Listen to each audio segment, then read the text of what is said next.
Tonight we start with Turkey.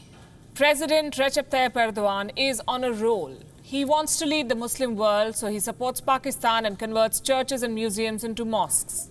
He wants to lead the rest of the world too, so he provokes neighbours and claims disputed territory. Thanks to his latest moves, Europe is looking at a military conflict. The story is playing out in the eastern Mediterranean. The protagonists are two old rivals, Greece and Turkey. Two NATO allies now confronting each other. The big prize thereafter is a massive energy reserve. Let me start from the beginning. Greece and Turkey have many unresolved issues. They have disputes over territory. And now they've found gas reserves worth trillions. It's proving to be the proverbial last straw, threatening the precarious peace in the region. So they're using this latest issue to settle all scores, indulging in gunboat diplomacy, sending their navies to conduct military drills in disputed waters. Here's a question. Who triggered all of this? The Turkish president, Recep Tayyip Erdogan, he started fishing in troubled waters. On the 21st of August, Erdogan made a declaration. He said he will pursue energy exploration in Mediterranean waters. As I said, this is contested territory. Greece and Turkey have overlapping claims in the area. Turkey has overlapping claims with Cyprus too. Now, Erdogan's unilateral decision put Turkey on a collision course with Greece in particular and Europe in general. Here's another question. Why are these waters so valuable? America conducted a survey in the Levant Basin in 2010. They estimated that this region has 1.7 billion barrels of recoverable oil and 3.5 trillion cubic meters of recoverable gas. These reserves are enough to feed the entire planet for days. We crunched some numbers and this is what we found. According to an estimate, the world consumes around 11 million barrels of oil per day.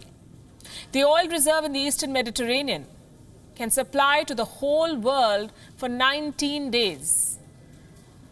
The world also consumes 10.7 billion cubic meters of gas per day. And by that count, the same reserve, the disputed one, can supply gas to the world for a full year.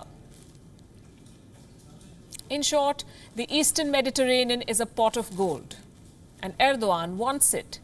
So he's challenging Greece by claiming disputed territories and challenging how the borders were built decades ago.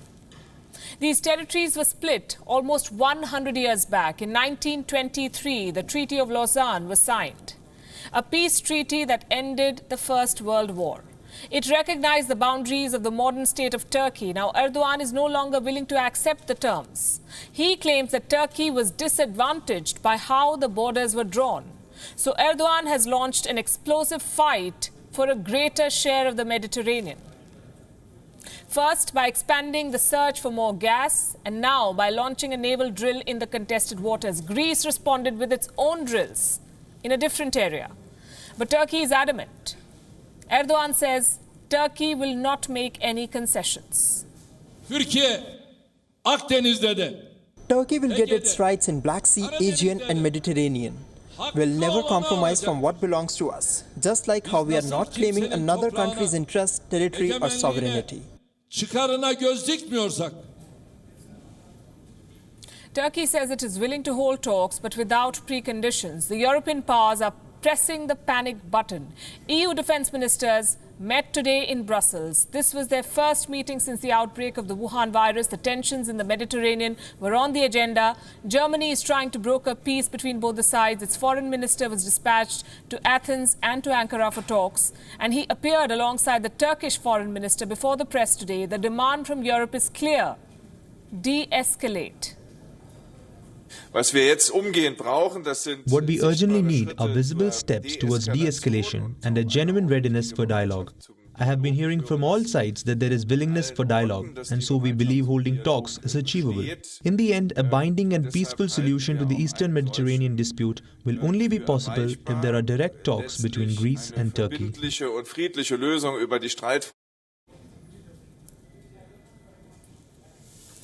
Germany, we know, holds the presidency of the European Council. In the past, Angela Merkel has not shown a lot of keenness to take on Erdogan. But this is a different situation. The crisis is real. Europe wants the Turkish president to back down. But Recep Tayyip Erdogan looks like he's in no mood to relent.